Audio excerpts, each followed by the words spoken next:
What's up, everybody? Welcome back to Saturdays in the SEC, episode 164. Back to recap Week 13. Got a huge rivalry week preview for us.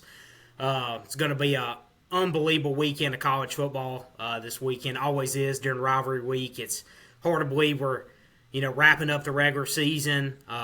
So it'll be more of a heavy preview podcast tonight than it was a recap. It was obviously a lighter week in the SEC, and I think all of the Big Ten pundits and people like that in the media have let that be known that it was a little softer week in the SEC this weekend. But we'll see who ends up getting the most bids in the college football playoff here in about 2 weeks. But we're going to jump right into some of our recaps from Week 13. I wanted to start off in Norman with Oklahoma, Missouri. I mean, feel like you pegged this one perfectly with the under in this game. It's one of those things. Obviously, both offenses not really clicking on all cylinders. Bo Prabula was back in the lineup, but missed a month or so with that ankle injury. Obviously, Oklahoma just doesn't have much of an offensive identity right now either. So, you nailed that on the head with the under in this game. Thought Missouri came out, was able to run the ball pretty decent early.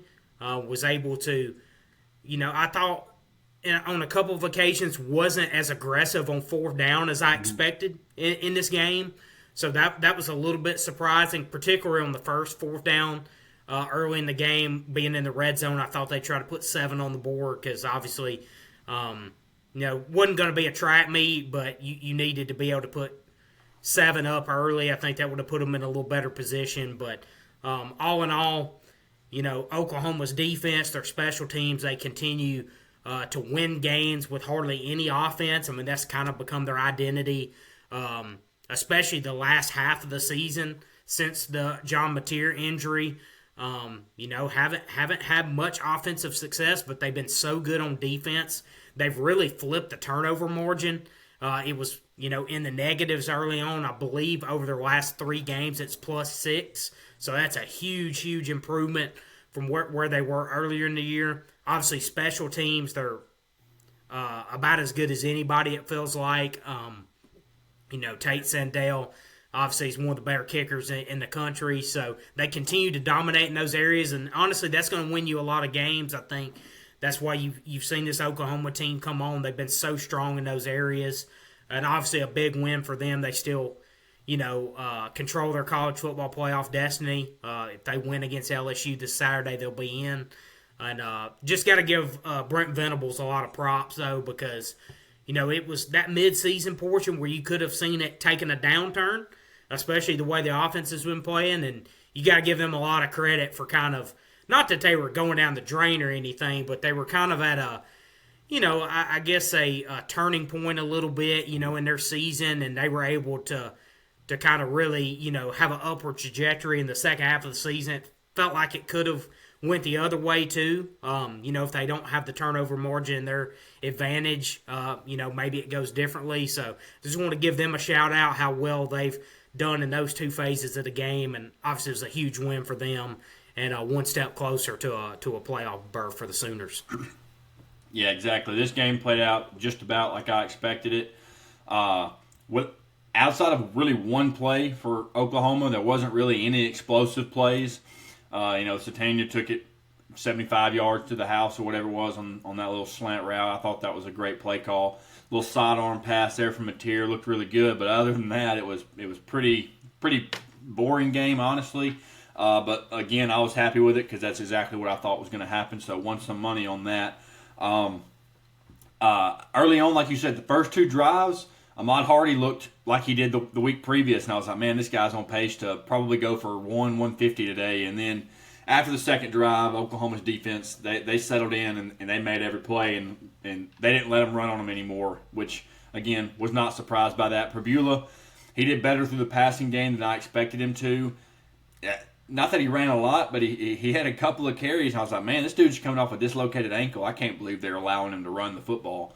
But he looked fine. He didn't look injured or anything. Just Oklahoma's defense, they're one of, if not the best defense in the country right now. So, you give them a lead, and it's pretty much all she wrote after that because it's tough sailing getting in the end zone against those guys. So, like you said, they control their own destiny. I think they're going to be in it there in the end. I don't see LSU's offense being able to score on them. I know it's rivalry week. I know anything can happen. Probably going to get Van Buren back there instead of Nussmeier because of the abdominal injury still. So could change things up with a little more mobile quarterback, but I still don't see Oklahoma struggling really any on defense this weekend, especially with the performance that LSU just had this past weekend. I know it might have been a little look-ahead spot, but I still think that, Oklahoma's defense is, again, going to take care of business and going to get them to the college football playoff. I do want to get your thoughts on this Texas-Arkansas game, though, man. Of all the games this weekend, I was nails of what we predicted last week until this game. Absolutely blew it. Now, I got Texas minus 8.5 correct. Got that. Now, I expected it to be under. I didn't think Texas's defense was going to allow Arkansas's offense to score. I know we talked about Arkansas's offense and they're in every game, but I thought this Texas defense was just going to be way too much for them. And boy, was I wrong. Now, there at the end, they get like a 3-possession lead or 29-point lead, and then they allow Arkansas to drive down the field twice and score. Granted, there wasn't enough time, so it really didn't matter. Arkansas didn't really have any chance. They were just, competing to the end, which you got to tip your cap to. I love seeing that. But, wow, man, you had a 29-point lead on this Arkansas team, and you allow them to score back-to-back drives, and one of them they drove the whole entire field. Was a little upset there because I live bet Texas there when they went up 21 or 22. I live bet them, I think, minus 15.5. Or on their drive to go up 22, I live bet them minus 17.5, minus 18.5, something like that. So I ended up losing money on that one, on that live bet. But it about broke even with the previous bets I had on them. So just broke even on that game. But I want to get your thoughts, man, because really outside of those last two drives, Texas pretty much dominated this game. Yeah, like you said, I mean, Arkansas had the fumble. They go up, 52-23 there late in the third. Like I said, 10-play drive, 10-play 75 yards. You had a punt from Texas and then another 9-play 89-yard drive.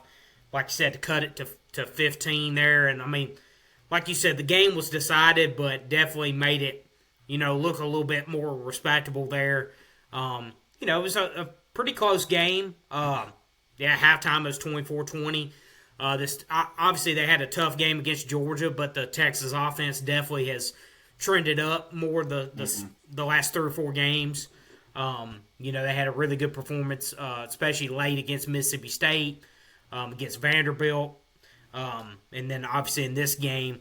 Then we were texting during this game a little bit too. Arkansas just continues to hurt themselves with turnover. Another game they lose the turnover battle. That's just been their Achilles heel all year. They've been in every game, but it's just they have several plays that are just critical and end up ultimately, hurting them from having a chance to win some of these games. And all in all, I mean, Texas 8-3 now. Going to have a chance. They're outside. Looking in for the college football playoff, but they're hosting Texas A&M this weekend. It's going to be one of the games of the weekend, and at least give them an outside chance if some chaos happens, and then obviously give them a big win over a rival. On the second time they just brought this game back last year, so it's nice to get another iteration of this rivalry. Obviously, super high stakes here. And it's huge for both teams. With Texas fighting for the college football playoff, A&M needs to win this game to go to Atlanta. I mean, they've been so good all year, and then you look up, you're like, man, we're 11-0, and it's like if they lose this game, they're going to finish 4th in the SEC. Is that not crazy? Like, just shows you how thin the margins are at the top. So I mean, you literally go from 1st to 4th based on the way the opponent's winning percentage is. We've highlighted that A&M's played more teams in the bottom half of the SEC standings, which no fault of their own. That's just the way the schedule fell. Right. But all in all, a big win for Texas, kind of keep them alive with a pulse. We'll see what happens. But, again, didn't expect it to be this high scoring, but, like I said, Arkansas did make a few critical errors that hurt them again from having more of a chance in this game. Yeah, absolutely. All right, moving on to Tennessee and Florida. Played out about as I expected as well. You said it's the tale of two teams with Florida. Which team are you going to get that Saturday? And this past Saturday, we got the Florida that we've gotten more than we haven't this season. Tennessee's of their first 6 drives, they came away with points on 5 of them. 4 of them were touchdowns. So I thought that Tennessee came out with a fantastic game plan, and really in the second half they didn't really have to score, and they were playing more of the drain the clock. I mean, they had one drive in the second half where they went 4 plays and punted it away, and they took like 3.5 minutes off the clock. So they were just eating the clock away. They had a huge cushiony lead of 31-0 at the half. So this game was over pretty much as soon as it started. I mean, I blinked and it was 14-0, and they're driving down there at the end of the first quarter to make it 21-0, and they score right at the start of the second quarter. And then after that, I mean, there was no atmosphere there in Ben Hill Griffin. Tennessee just came and straight up dominated. I thought you watch the game and you're like, man, they put up that many points that quick, and then you look and you actually watch it. There was no really big, just explosive play, no 75-yard pass play. They had one 58 or 56-yard rush that was just some missed tackles from Florida, but they just methodically marched down the field like you're used to seeing Tennessee and Josh Heupel team doing. So I thought that, I know that they don't really have a chance to go to the college football playoff, but they have blown their expectations for this season out of the water, in my opinion. Have a chance to finish 9-3 at the end of the year. I did not pick them to go 9-3. I think I had them 7 wins, 8 wins at most. So that they've blown their expectations out, especially after losing Nico, having Joey Aguilar come in. There's a lot of question marks going into this season and a lot of drama, honestly. Man, they put that to bed quick, and they've really outperformed expectations this year. So I thought this was a game that, like, again, played out exactly how I thought it would. Florida just, man, can't get anything going offensively. So I again, not shocked with how it went. Tennessee's a really good football team, but they could do no wrong, especially in the first half of this game. Yeah, I mean, Tennessee had a big edge in time of possession. First downs, 28-15. Tennessee was great on 3rd and 4th down in this game. They went 8 of 13 on 3rd down, 1 of 1 on 4th down, 2 of 10 on 3rd and 4th downs for Florida. Like you said, it wasn't a ton of explosives. It was just methodical drives, owning the time of possession. Didn't quite yardage almost doubled them up, not quite 452 to 261. And then the rushing yards was 248 to 145, so that was a huge difference there. What you'd expect a Tennessee team, they want to run the football, and just thought it was a really solid performance. Like I said, nothing flashy. They just went down there and handled business, and this is a huge win for Tennessee. Man, they haven't won in Ben Hill Griffin Stadium in over 20 years. So I mean, this was a big. I know it's not a great Florida team, but when you've had that little success in a place, any win down there is big, regardless of what state Florida's in. At the end of the day, Florida is still a pretty talented football team. Like, they're a more talented team than 3-8. Like, they still have good players. So, big win for Tennessee. Like I said, very methodical. I love the way they went down there and handled business. And again, they're very unlikely to make the CFP. It would take something miraculous, but Vandy, they're fighting for their college football playoff lives to try to get in. They're coming to Neyland this Saturday. That's going to be a heck of a game on Saturday, and Tennessee's a small favorite in that game, so they got a real strong chance to end 9-3. And like you said, I think exceeded a lot of people's expectations this year. In not a rebuilding year, but a retooling year. I think that's fair to say, and think they've done a really good job. If that's a retooling year for Tennessee, I think that bodes very, very well going forward. And they had to replace a ton of players on defense. It was a big effort there, and for them to potentially end it this strong, I think would go a long way into 2026 as well. 100%. Vanderbilt took on Kentucky, and man, Diego Pavia, he's not going to win the Heisman, but he better be in New York, and that's what he's trying to do, make statements. This was his second game, leads in NCAA Division I in 6 touchdowns responsible for games. That was his second one of the season. Had 484 passing yards. They only ran for 65 yards. They only ran the ball 25 times. They threw it 44 times. Diego threw it 39 times, only 6 incompletions. Did have that one interception. Had five touchdowns, 1 rushing touchdown. 5 passing touchdowns, 1 rushing touchdown. This, again, I said that last week that when teams play Kentucky in the SEC, it seems like they play with their food, but Vanderbilt is not one of those teams. And they proved that exactly. They are on a mission. It's crazy to think that you can go 10-2 in the SEC and be left out of the playoffs. But if all the teams that are ahead of Vanderbilt right now in the rankings, if they all win this weekend, and SEC-wise, if they all win, Vanderbilt's not going to get in. They're going to be sitting at 10-2 in the SEC, and they're going to be on the outside looking in. Should not be the way that it is. I'm under the belief that it should be the 12 best teams. Shouldn't be any automatic bids. Having a 3 or 4 loss team that's a conference champion be in there, that's ridiculous in my opinion. I think that some years group of 5 teams should be in there. I don't know that this year any group of 5 team is better than this Vanderbilt team. So it's going to be a shame because it's looking more like Vanderbilt is going to be left out, and I hate that for them because this is the best season they've had ever. Especially in the modern era, maybe back in the 30s and 40s, they might have competed and won championships. I'm not exactly sure on that, but in the modern era, this is the most successful season they've ever had. Going to be tough to repeat because you're losing Diego, and I don't care what anybody says. Diego, he's a huge reason of why Vanderbilt is a 10-2 or a 9-2 team right now. So I cannot believe that is potentially going to happen. This defense is really good too. They've proved it week in and week out. They started slow a little bit against Texas, but then they found their ground, they found their footing, and they were fine. Kind of like last year against Alabama when they beat Alabama.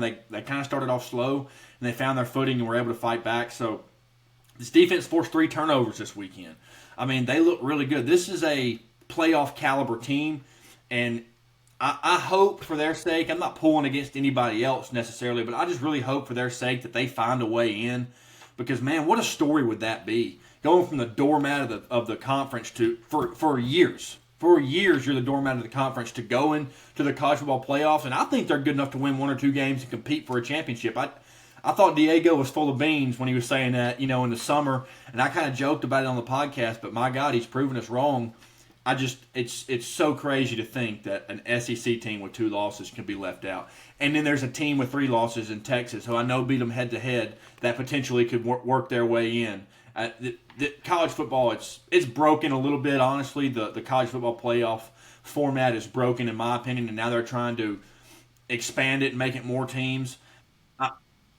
This won't happen. I know that it won't happen, but this is what they need to do. Why don't they go back? Keep the format the same, 12 teams, whatever, yada, yada, yada, but use the BCS computers. Take human element out of it. Use the BCS computers and take the top 12. I think that would solve a lot of issues, in my opinion. Yeah, I agree. And at minimum, I think that should at least be a part of it, for sure. You know what I mean? Because I know the BCS had had the human element, had the computer element. I definitely think that needs to be part of it. I agree with you. I wish it was just a top 12. I think they've already opened the door for a group of 5 getting a spot, so I don't think they're going to go back on that. Normally we don't go backwards once we've done something. We only go forwards. So I really hope the 24-team thing gets killed because that's a ridiculous, disgusting to have 24. It's perfect at 12. It honestly is perfect at 12. They just need to fix how they get to 12. I agree. Couple fixes, and not to get too far off on this because we got a lot more to cover, but I think I would love to see the best 12, like I said, kind of like the BCS format was, at least that being a portion of it. And I would do, as far as the college football calendar, open the portal 5 or 10 days after the national title game into January, run it for however many weeks, if you want to do 14 days, 21 days into February, and then by spring, and just have that one opening. While we're opening it in early January when the season is going on, is so frustrating because it is so simple. I don't understand we can't get smart enough people in the room to figure this out. Honestly, who sat there and went, oh, let's open the portal up right in the middle of coaching changes being made, coaches being hired. The damn quarterfinals are still going on. Like, why? I mean, who thought that was a good idea? Like, all you got to do is bump it a few more. The season ends in a couple weeks after that. Open it in late January, February, and let that be it, man. It's so simple. It's as simple as this. Start it February 1, close it February 28, and on the leap year, you get an extra day. It is that simple. It's all they got to do. You can run through January. The coaching changes are happening. Everything gets settled by at least the last week of January, so you got the coaches that are able to try and retain some of their roster. They do what they can that week and a half, and then February 1 happens, boom, it opens it up, the floodgates open, whatever you want to do, and then it closes at the end of February. Just have February be the transfer portal and all that stuff, and then close it, and you don't have to worry about it. It doesn't interfere with anything else for the rest of the college football calendar. It is that simple. Again, like you said, we got guys that claim they know about college football and care about college football, but they set it up this way. If you really did wanted the best for the sport, you would have it not interfere with anything. You would have it be its own thing, and the media would benefit from it because then they could cover it for a month and not have to worry about missing games or covering over something else. Exactly. February, and then right when February ends, boom, March Madness happens. So you're not overlapping on any other sports. Just have it be in February and you're fine. Like it is so simple it hurts to see that they can't do it. Yeah, and as far as the portal goes, I've always liked the idea of you get one transfer, and if you transfer again, you sit out a year, because it's not that, the NIL portal discussion, it's not that NIL is like killing the game, but it's NIL along with the transfer portal of you can hop in it every single year, that it's literally like, it's like a bunch of one-year contracts, or it can be that way, and it's like, I would do one-time transfer, and then if you transfer again, you sit out a year. I think that would cut down on so much of the moving. Obviously, you'd have a lot of movement during the portal, no doubt about it, but you wouldn't have just the overwhelming and probably quite as, not as much tampering, things like that, because, if somebody transfer once and then they got to sit out a year, so I just think it would be so beneficial. Anybody with a brain, that's how I know these people don't have brains, whoever these people are. This could literally be settled in like 20 minutes. Like, so simple. We could solve it right here in the recording of this podcast, and the sport would be so much better off. I'm not saying I'm a genius. I'm saying if I can figure it out, it's not that daggum hard. Yeah, like, it doesn't take a genius to solve it. It does I've done it myself, so and I got the reason right here. I got the solution right here. We both are talking about it, and neither one of us are astronauts. You know what I mean? Like, come on, we went to Hueytown High School. We ain't no scholars here. Yeah, so, like I said, if you don't want to do that exactly, if you want to do some variation of that, I'm fine. But the calendar now, they're so focused on expanding the playoff that they won't fix the calendar, which is what really needs fixed. Yeah. The playoff's really fine. Like, sure, you can make some tweaks to it, but overall, it's not a pressing issue.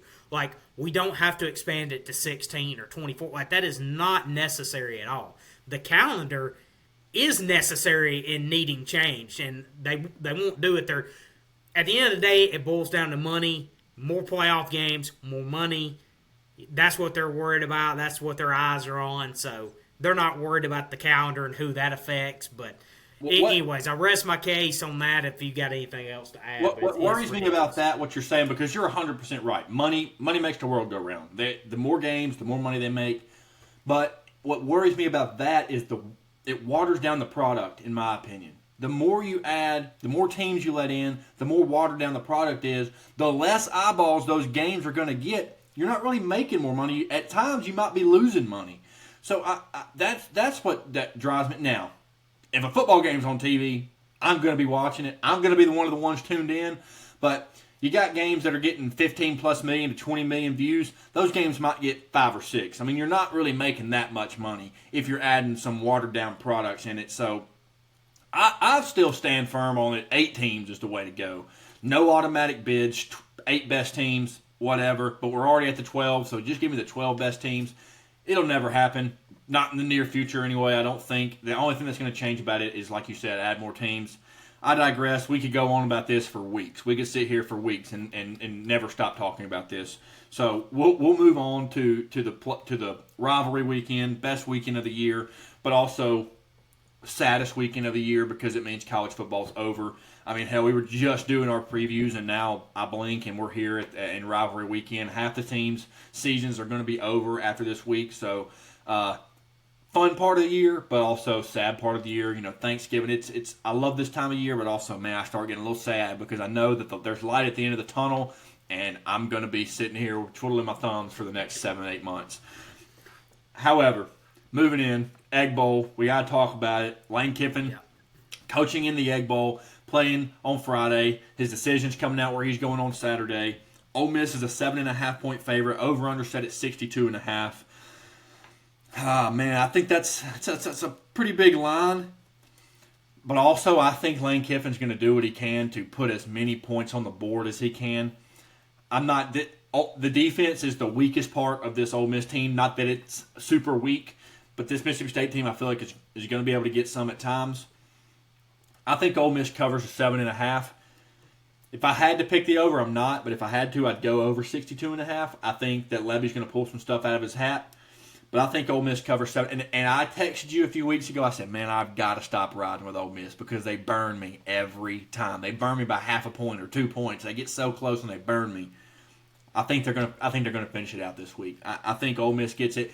All the distraction talk, I don't think it's that big of a deal. I think the guys are locked in, that they're on a mission. I think what Lane Kiffin said yesterday or today in his pressure, that it's a different generation. The kids leave every year anyway, so it doesn't matter. They're not really worried about next year and who's going to be their coach and yada, yada, yada. I think there's some sort of truth to that for sure. I think Ole Miss gets it done. I think they make a statement. I think they try to push and get a better, get as high a seed as they can in the college football playoff, potentially host the first round. Give me Ole Miss minus 7.5. I'm going to go a little bit the other way. I'm not going to outright upset Mississippi State. I think they keep this within one score. I do agree with Lane. I think the distraction is probably not as big of a deal as people think, but I'm going to say it does play a little bit of a factor in this game. Now, both teams are coming off bye weeks. I've rolled with State to cover several times this year. It's burned me a few times. I've successfully hit it a few times, so I'm going to ride it one more time in 2025 with these Mississippi State Bulldogs. I think ultimately, though, the run game for Ole Miss is just going to be too much for this Mississippi State team. We just saw Ahmad Hardy run for $3 on this Mississippi State defense, so I think Keelan Lacey's going to have a big day, but I do think Mississippi State can score enough to keep this one pretty close. Like I said, they're fighting for bowl eligibility, which is better than what people were expecting for sure. Our previews and early this season. This Mississippi State team has come a long way, and I think they keep it close, but ultimately I think this Ole Miss and particularly the run game is just too much. With it being, it is in Starkville. It's one of the reasons I think Mississippi State keeps it a little closer. But yeah, Keelan Lacey gonna have a big day, I believe, and I'll take the Rebels to win a close one and get to the college football playoff, and then all bets are off on Saturday. We'll see what happens, man. That's going to be – I mean, imagine that news breaking during all these games on Saturday, man. It's going to be wild. I know we talked about it a lot. Do you have a prediction or update prediction? Honestly, I don't think anything's been decided. I don't even think Lane probably knows where he's going yet. That's exactly what I was about to say. 3 weeks ago, I felt like I had my finger on the pulse a little bit about where I thought he may go. Man, like you just said, I don't even think Lane is 100% sure on where he's going yet. So, honestly, I don't know. I think, in my opinion, it's beneficial for him to stay. But I understand why he would leave, for sure. Without a doubt, understand, wouldn't fault him whatsoever if he leaves to go to whether it's Florida, whether it's LSU, or hell, maybe he goes to the NFL. Now, I will say, I think the only way that he coaches in the playoff, if he leaves, is if he takes an NFL job. If he goes to Florida or if he goes to LSU, there's no way that Ole Miss lets him coach. And we know my thoughts on that. We discussed that a few weeks ago. I think it'd be the dumbest move they could make. But again, I think it would be more beneficial for him to stay. But I don't really know that he knows. So I honestly have no clue. What about you? To be honest, I don't really know either. I mean, definitely there has been more smoke around LSU since our last podcast. I predicted Florida on the last podcast. That's kind of shifted now. I mean, there's still some Florida rumors. There's definitely more LSU rumors. But like you said, I don't think anything's decided. I don't think we're going to know until it's a done deal. As of tonight, if I had to project, I would say he's going to be the next head coach at LSU if I just had to pick it right now, just based on the little bit we do know. I think ultimately that opportunity is going to be a little bit too much for him to pass up at the end of the day. And that Ole Miss job, man, they've invested a lot of resources into it. It's going to be a highly, highly attractive job if it does come open. But, we've talked so much about how once Lane makes his decision, all of the coaching moves downstream of that are going to come shortly after that. But if I just had to say tonight, I would say LSU. That just seems to be the most smoke. But really and truly, I have no idea. I don't think anybody knows. Don't think he knows. It's been reported. I was reading the Yahoo report last week that came out about LSU's offer around I think it was 6 to 7 years for $90 million. There was $25 million for roster building purposes. Pretty much across the board, that's been the offer from LSU, Florida, and Ole Miss. So I don't think it's going to come down to a financial decision. I think it's just ultimately going to be where does he think he has the best chance to win going forward, and where does he ultimately want to be at. Like I don't think there's going to be much difference in the finances at either of those places. Right. But like I said, it's ultimately going to come down to where does he think it's easiest to compete and win a national title, and where does he ultimately want to be. And I think we'll find that out sooner rather than later, and we should know that before our next podcast next week. Yes, it's going to be one of the things I'm looking forward to most this weekend outside of the games. All right, Georgia and Georgia Tech are playing in the Superdome in Atlanta, or Mercedes-Benz Dome in Atlanta. Georgia's a 13.5-point favorite. Over-under set at 59.5. I know we remember what happened last year with Georgia Tech taking them down to the wire and almost getting the upset. We went to one or two overtimes. But, man, Georgia is playing the best ball I've seen them play in quite some time. They're playing back to their standard of what we're expecting them to play at every week in and week out. Their offense has finally come around. Their defense is always good, but their offense has been firing, man. They've been starting early, and we know how they finish, and we know how they play in the fourth quarter. I think Georgia gets this done. Georgia Tech has kind of been sputtering these last few weeks. Last week they struggled against Pitt, kind of got embarrassed against Pitt, came back and almost made it a game to a 90-something yard pick six. That was brutal. No telling how that game plays out if they're able to punch it in the end zone right there. But I just think Georgia is way too much for Georgia Tech right now, especially being at a neutral site, not being at Georgia Tech. I think that kind of hurts Georgia Tech right now this year, especially. Give me Georgia minus 13.5, staying away from the line. But I think Georgia rolls in this one. Yeah, I do too, man. This is actually my lock of the week. Georgia minus 13.5. I would get it before it crosses over 14 because I think there's a decent chance of that happening. I think you said it perfectly. Just these feel like two teams that are going in different directions right now. You've got Georgia on the upswing, playing their best ball here towards the end of the regular season. Then Georgia Tech the last couple weeks has been sputtering. Just feels like they're on a downswing right now. Defensively, they have not played good lately at all. Man, Gunnar Stockton, this Georgia offense has been absolutely cooking the second half of the season, really.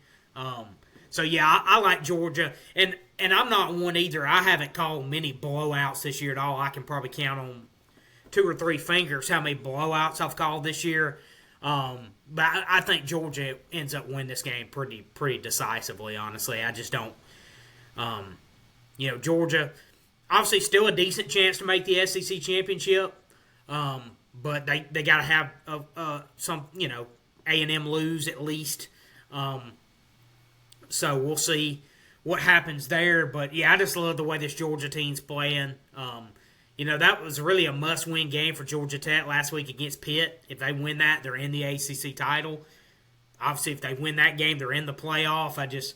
I think that could kind of take the wind out of their sails a little bit because now they got to have some things happen now to make the ACC title games looking more unlikely. So, yeah, I like Georgia here, and I like them pretty big. All right, A&M in Texas. A&M's going to Texas. A&M's 2.5-point favorite. Over/under set at 51.5. Texas's offense has been kind of back and forth week after week. They had 2 or 3 weeks where they were going up, and they trended down, and they trended back up, and then they trended down. Luckily for them, it's at home because Texas has been abysmal on the road this year. They've pulled some out, but against weaker teams. Teams like Kentucky, teams like Mississippi State, they were on the road and they struggled with them. So lucky for them, it's at home. So I think that bodes well for them a little bit. But I think Texas A&M is just better. I know we discussed that their schedule has been the bottom half of the SEC. Still good competition, but I think A&M is coming out with a point to prove. Their defense their total defense is ranked 16th in the nation. Texas's total offense is like 35 or below. It's just an average offense. I don't think that they're going to be able to get much going offensively. I think that Texas A&M is going to turn up the pressure on Arch. I don't expect them to Texas to run the football really well. They haven't really run the football well all year. We've talked about that at nauseum this season. I don't think Arch is going to be able to beat this team through the air. This team's been tested recently. They've come out on top. I think A&M covers -2.5. I think it's a really close game. I'm also taking the over 51.5 because I think that Texas is going to be able to get points, but I don't think it's going to be kind of an at-will thing. I have more faith in Texas A&M's offense than I do Texas's, and I got more faith in Texas A&M's defense than I do Texas's. Texas's defense I thought was going to be one of the best ones in the country going in, and the last few weeks have kind of not been as to the caliber that I expected. So I like the over 51.5, and I like A&M to cover here. Yeah, man. I mean, obviously this game's going to be on Arch's shoulders for sure. You highlighted it. Texas has played much better at home than on the road. They've struggled a lot on the road this year with some losses, and the game at Georgia obviously didn't go well. Florida early in the year at Ohio State, who's a really good team. So I mean, 2 of those teams are elite teams, but yeah, I'm like you. I think it's going to be close. I trust A&M a little bit more in this spot. Didn't think I would be taking any A&M or any SEC teams to go undefeated, but looks like I'm going to ride with you there and get pick Texas A&M to go to 12-0. I don't think they're going to end up going undefeated for the year. I think a loss is, whether it's next week or at some point, it's going to be almost impossible to go 16-0 or whatever it is now. I mean, that's going to be crazy hard to do. But, yeah, really close game. I think it's a one-possession game. I'm leaning with you. I like the over in this game. I think some points. I think A&M's offense seems to be playing better lately as well. I mean, they really found their stride in the second half against South Carolina, who's not a bad defense, especially with that pass rush. And then Texas, their offense has been playing better over the last couple weeks. I know they had a really tough game in Athens, but I feel like they've been trending up as well with them being at home. Feel a little more confident. This A&M defense has given up points at times this year. With this being a rivalry game, I'm going one-possession game. I like the over as well. But I'm gonna side with A&M here to get to 12-0 and get to Atlanta next weekend for a showdown. Will likely with either Alabama or Georgia if they end up winning here. Yeah, for sure. I think A&M's definitely a field goal better than Texas. I don't know if they're a touchdown better, but I think they're definitely a field goal better. All right, LSU's going to Norman. Dude, we were talking before we recorded. This might be the lowest total I've seen in all of college football this season. Over/under in this game is set at 36.5. Very understandable, especially the last few weeks for Oklahoma. But last week, only scoring 17. LSU only scoring 13 against Western Kentucky. I think it has a chance to be a low-scoring game, but my God, 36.5. That scares me so much because I'm not touching that line with a 10-foot pole because it could very well be a total of 55 or a total of 30. Like, I have no idea, so I'm staying away from that. I'm also 10.5, man, for the same reasons of I'm not super confident in Oklahoma's offense to be 2 possessions better than many people. I know last week that they got it done, and I picked them minus 5.5, but that was within a touchdown, man. I don't know that they're 2 possessions better than many teams in the SEC, even a down LSU. Give me LSU plus 10.5. Give me Oklahoma to win outright. I think Oklahoma wins by a touchdown. Give me LSU to cover 10.5. Oklahoma to win outright, staying away from the total. Yeah, I like Oklahoma to win this game, as well. We talked about them, a very low margin for error type of football they're playing recently. Right. Their last, really most of the season, but particularly lately, don't have much of an identity at all offensively. We know they're elite on defense. We know they're elite on special teams. I think both of those phases of the game are going to be enough for them to win this game. I think they find enough offense with John Mateer.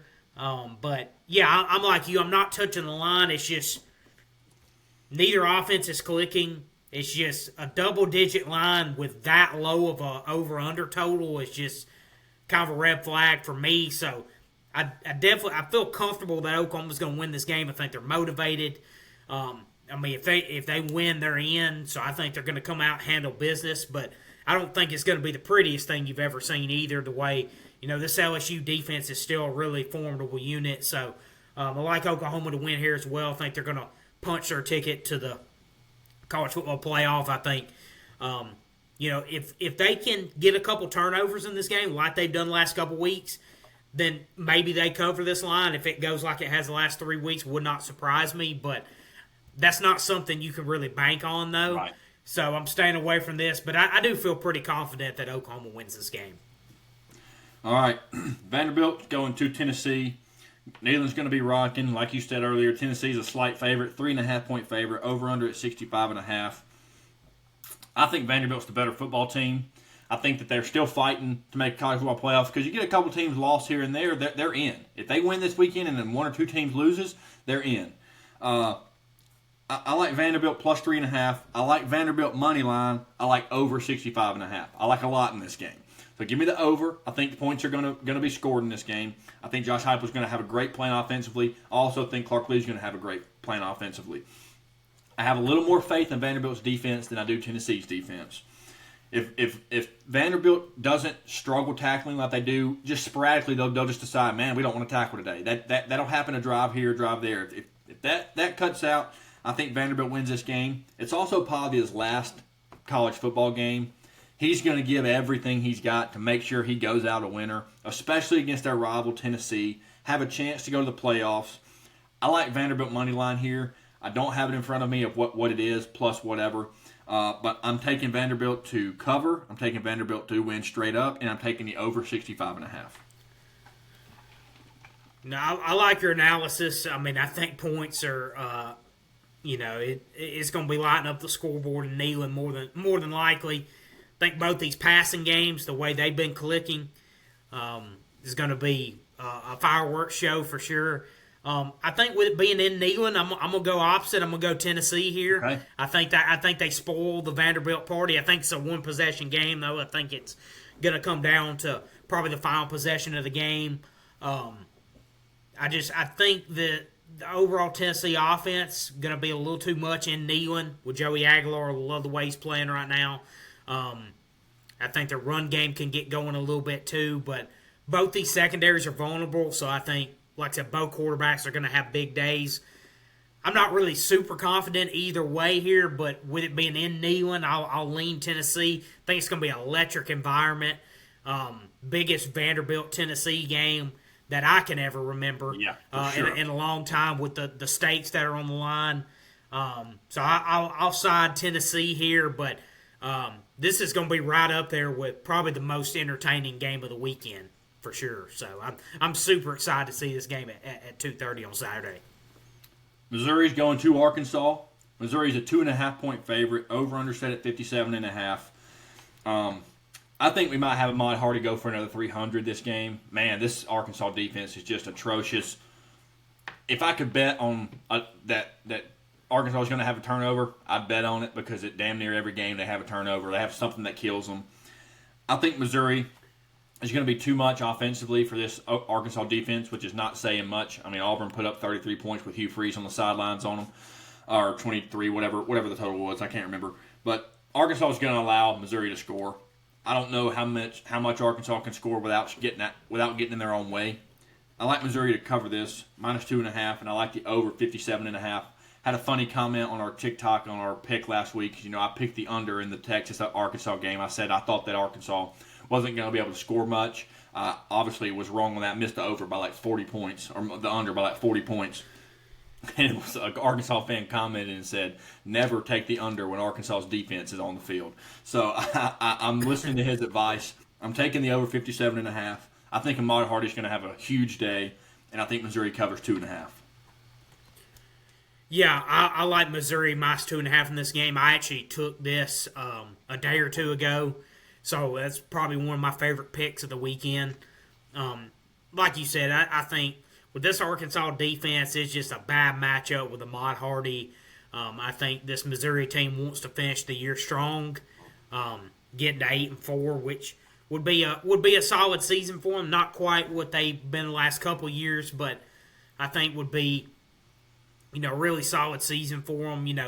They had a couple games not quite go their way. They were this close to being better than that. Like, you lose to Oklahoma. That was a close game last weekend. Barely lost to Alabama at home, barely lost to Vanderbilt. So, they've been a really competitive team all year. I think they're going to finish strong. Just think they're more complete on both sides of the ball here, particularly defensively. I just think their defense is so much better than Arkansas's defense. Do think points will be scored in bunches here, but I like Missouri to cover the 2.5, and like I said, I already took it a day or two ago.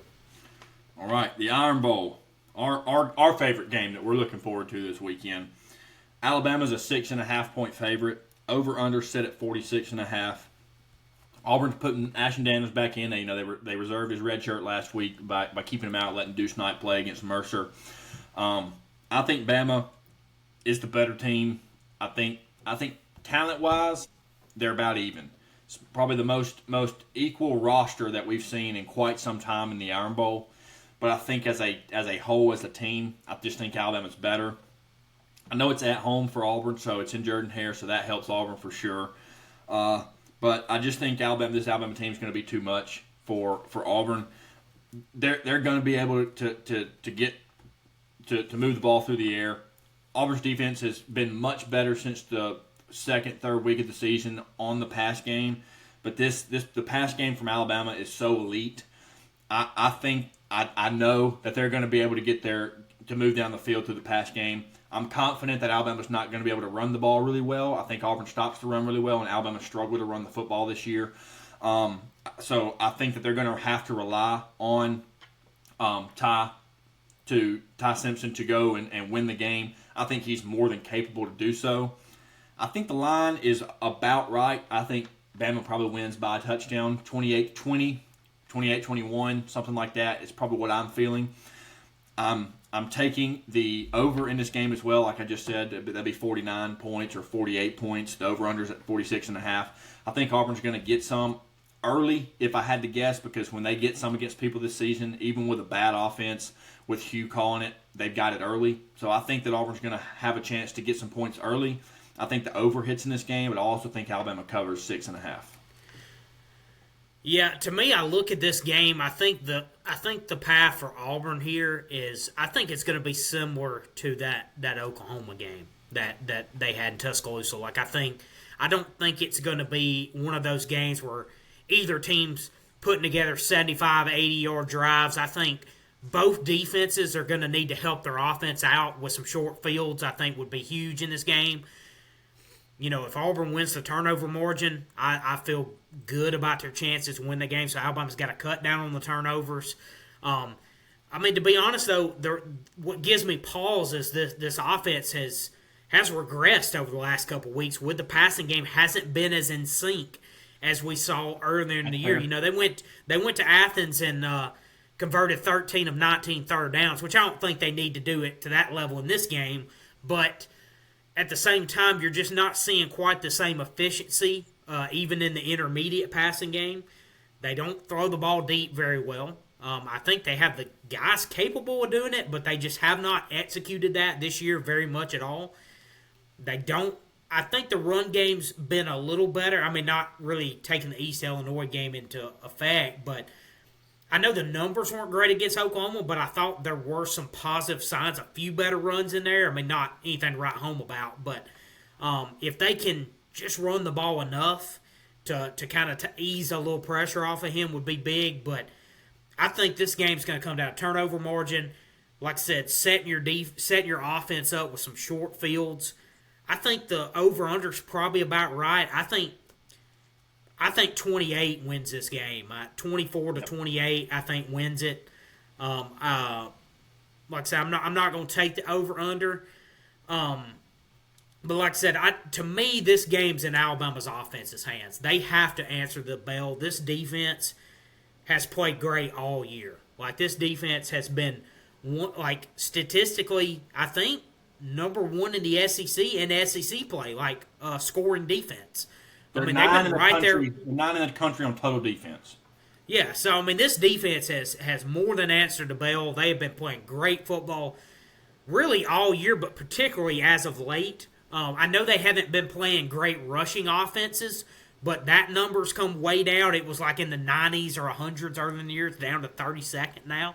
Like I said, I know they haven't been playing any really great running offenses, but some of their weaknesses early on, I think they've locked in. I think the pass rush has gotten better. I don't think it's going to be a super high scoring game. Like I said, I think 24-28 wins it. But yeah, to me, it's a total turnover margin game. If you could set your offense up with some short fields, I think whoever does that best is going to win this game. Like you said, I'm going to lean Alabama. I think Alabama's the better team overall. Obviously, I mean, they're 9-2 versus a 5-6 team. So I think Alabama's the better team here. I think they get it done. So I'll take them to cover slightly. I think it's about a touchdown game. Like I said, I see like a 24-17, a 28-20, 28-21, something like that, I think. Lord help us if it comes down to a Connor Talty field goal, though. I hope to God it does not come down to that, because it's been rough. The whole operation, the whole special teams has been bad, too. So special teams is a big factor in this game as well. Doesn't get talked about enough. Alabama special teams has not been good all year, really. Jay Nunez, the special teams coach at Alabama, my eyes are on you, brother. You're on my chopping block. So you better get that shit corrected this weekend. So we know Alabama's kicking woes down there anyway. So to add a kicker that's not exactly in the best frame of mind anyway, it's Lord help us if it comes down to that, but. I'll lean Alabama to win this game. Like I said, their offense has got to answer the bell. Like they're past due to have a decent offensive game. We'll see what happens, but yeah, it's going to be a heck of a game, heck of an environment. I mean, you look at this game for Alabama, man. You win this game. I mean, you lose this game, your season's done, man. You're 9-3. You're not making the playoffs. You're going to a bowl game again. If you win, you're in the SEC championship game. You still got a chance if you win the SEC to probably get a first-round bye, be like a third or fourth seed in this thing. So the variable of outcomes off this one game is just incredible from the Alabama side. Obviously, Auburn's playing for pride. They're playing to go to a bowl game. Obviously, they're playing to run Alabama season. So, I mean, you got all those factors as well. So it's going to be a hell of a game, hell of an environment, and really curious to see how it unfolds. If Durkin was fully just calling the defense, I'd have a lot more faith that Auburn would have a chance to win this game. But with having kind of like the Vanderbilt game, I think he's going to have a little too much on his plate, doing both head coaching duties and defense. So I think that also is in favor of Alabama. All right, Florida State's going to Florida. Florida's a 1.5-point favorite. Over/under set at 51.5. Again, which Florida team are we going to get? I think that, big rivalry game, they're going to try and come out and end the season on a high note. I'm staying away from the line. I'm taking the under 51.5 because neither one of these offenses are anything to write home about. Neither one of these offenses are I'm confident to say, yes, they're going to put it in the end zone 3 or 4 times a game. Give me the under 51.5. I have no idea who's going to win this game. These are about as equal as a team as there can be, equally bad, equally good, whatever you want to say. Give me the under 51.5 in this game. Yeah, I agree with you, man. I mean, we'll see what happens here. I'm like you. I like the under 51.5. Don't feel confident in this one at all, honestly. But we'll see what happens. Yeah, I feel like both teams are about as equal as it gets here. All right, Clemson going to South Carolina.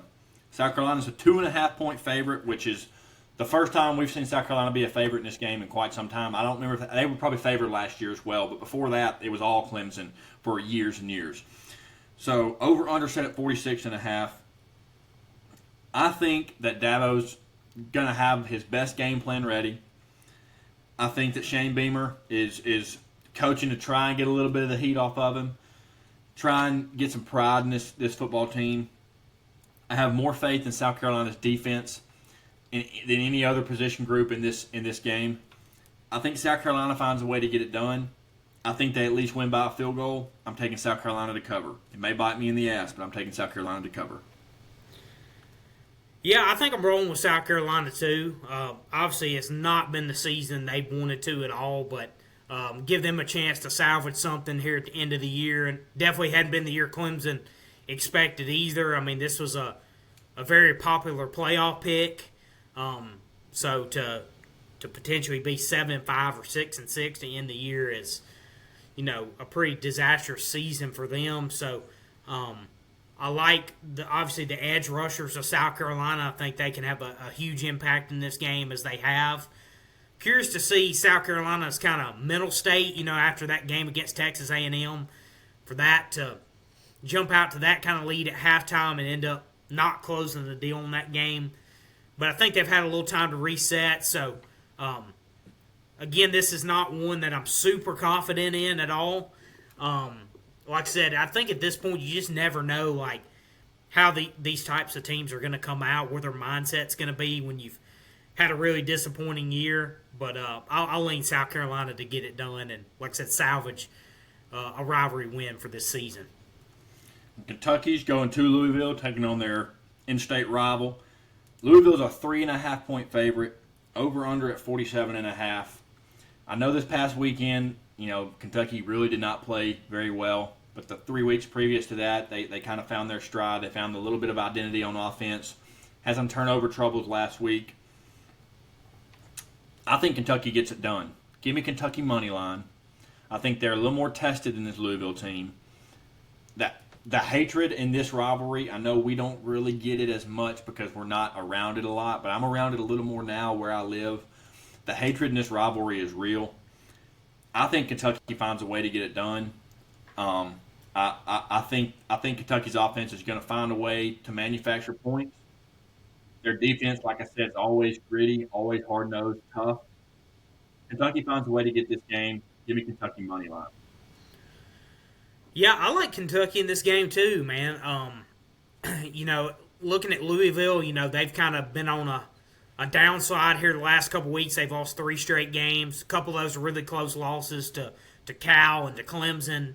Had opportunities in both those games and didn't get it done, particularly against Clemson, and got the brakes beat off of them this Saturday at SMU, 38-6. So, don't know really where they're at this point in the year. They're 7-4 now.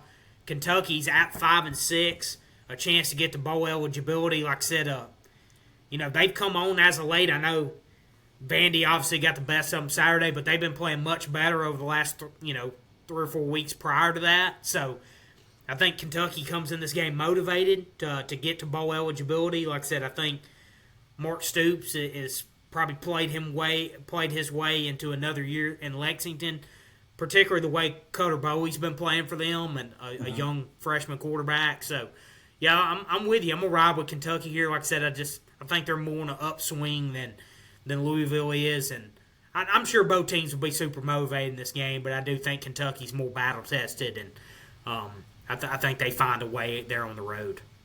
All right, and before we get out of here, I got to get your thoughts on this. Alabama wins this week, okay? That puts them at 10-2. That puts them in Atlanta. Just for conversation's sake, Texas A&M wins this week. So it's Alabama and Texas A&M in the SEC championship game. If Texas A&M beats Alabama 35-10, 31-17, if Texas A&M and Alabama SEC championship game kind of plays out like the Alabama-Florida State game did at the beginning of the year, is Alabama still in the college football playoff? If they get absolutely embarrassed and just manhandled in Atlanta, is Alabama in the college football playoff? I know it's a lot of ifs, but I want to get your thoughts on that because it's a possibility that it could happen and that could leave them out. I think that it'll probably leave them out. Should it? I don't know. I think they've got the best resume when it comes to wins, but will it leave them out is what I want to hear your thoughts on. Yeah, I mean, a lot of it depends on circumstances. I think the scenario that worries me for Alabama the most is, like you said, let's just say they get a win this weekend in the Iron Bowl. They go to 10-2, which is not a foregone conclusion, but right, for hypothetical sake, let's say they play Texas A&M. If it's decisive Texas A&M favor, I think that definitely plays a factor into it. I think the biggest scenario that I'm fearful of is BYU, who's right behind Alabama. If they win the Big 12 title game in a rematch against Texas Tech, well, Texas Tech's going to be in. They're at 5th right now. Mm-hmm. They're not going to drop them from 5th to out for losing a conference title game. We know that. Well, BYU just jumped up and stole a spot because they're going to be an automatic bid for winning the Big 12. So I think that is the scenario that's most likely to leave Alabama out if they lose the SEC championship game, and particularly if they lost it, in decisive fashion. I think I think ultimately the odds are in the favor. I think if they win this weekend, they're more than likely going to be in, but I'm not super confident in it. Like I said, if that's a scenario that plays out, I don't, whether it's right or wrong, I don't think Greg Sankey's going to let the SEC runner-up that's in the college football playoff and loses a conference title game. They earn the right to play an extra game, right, and you're going to bump them out for playing an extra game. If they wouldn't have played in it, they would be in. That's not. I mean, we already have precedent with SMU last year, right. So I don't think they're going to let that stand probably. So I would lean more to them being in if they win the Iron Bowl. But that BYU scenario is the one that I'm worried about the most that I think can knock them out. And another one would be Michigan. If Michigan beats Ohio State, they go to the Big Ten title game. If they win that, then they could get an automatic bid. They would jump up and steal a bid there because obviously Ohio State, Indiana, all of them are still going to be in. So they'd be a 3-bid league then, yeah, or 4-bid league with Oregon as well. Yeah, so that's a potential bid stealer. What happens with Vanderbilt. So there's a lot to shake out here. Like I said, if I had to put odds on it, I'd go a little over 50% if Alabama were to win this weekend. But like I said, that BYU scenario, I think, is the one to watch the closest. I don't think they'll win a rematch because, they got pretty thoroughly handled the first time against Texas Tech. Yeah. So I don't think it's particularly likely. But, crazier things have happened. They're only a one-loss team or 1 or 2 loss team. So they're still a really formidable team. So we'll see what happens there. But, yeah, if they did lose decisively, I think that would be something they would certainly look at. And they've kind of hinted at that. If it is a game where it is a little lopsided, that will play an effect in it. So, yeah, it's going to be a lot to shake out this week. We'll have a little clearer picture. But, yeah, I can't wait for this weekend, man. I'm like you said, I'm pumped for it, but I'm a little sad at the same time because this is the last week with all of college football playing, so it's sad on one hand, but man, we got potential Lane Kiffin news this weekend. We got a loaded rivalry weekend, not just Saturday, man. Friday's going to be jam up, and can't wait to see how it all unfolds. Just really want to appreciate everyone for tuning in. Just be sure to like and subscribe to the YouTube channel Appreciate that. Same thing on the TikTok channel as well. You can follow us on Twitter at Saturdays_SEC. So we'll definitely, once the Lane Kiffin news drops and some other things, we'll definitely be talking about that. And really just hope everyone has a great Thanksgiving, has a great rivalry week, and enjoys this last full weekend of college football. And like I said, just can't wait to see how it unfolds this weekend. Happy Thanksgiving, everyone. Thank you, guys.